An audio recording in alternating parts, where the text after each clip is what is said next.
ভাই ভাই তুমি কোন সময় আছো ভাই? ভাই তুমি যে চলে আইলা কেউ না জানায় চলে আইলা আর তোমার এই অবস্থা কি রে ভাই? কেন ভাই আমি যে আইছি তোরা খুশি হস নাই? কি এর খুশি হমু?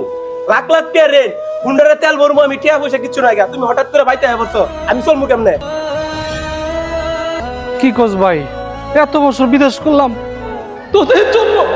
তোরা শুরু থাকতে আমি প্রবাসে গেছি, বাপ মা মারা যাওয়ার পর এত কষ্ট করে প্রবাস থেকে টাকা পাঠাইছি তোদের সুখের জন্য। আজকে প্রবাস থেকে না জেনে আসছি, তাই তোরা খুশি হস নাই? কিসের টাকা দিছো তুমি? তুমি যে টাকা দিছো এই টাকা খাওয়ারও বা হয় না।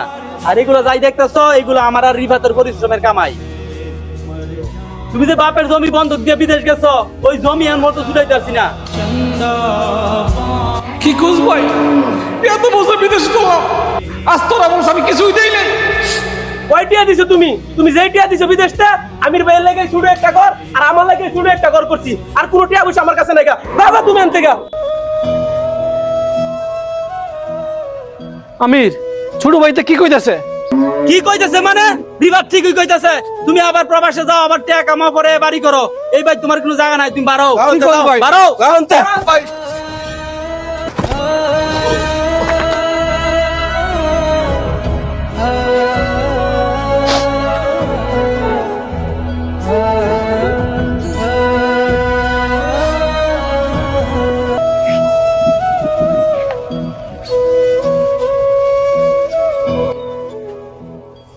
কি আনোয়ার, বিদেশ থেকে কবে আসা হইলো? ভাই আজকেই আসছি, ছোট ভাই আমার বাসা থেকে বাড়ি করে দিছে, চলে যাচ্ছি আমি যদি খুশি। আনোয়ার তো বন্ধুরা, তোমরা যারা প্রবাসে আছো পরিবারের পাশাপাশি নিজের জন্য কিছু করো। না হোক এই ভাইয়ের মতো যদি তোমাদের জীবনে ঘটে যায় এমন ঘটনা।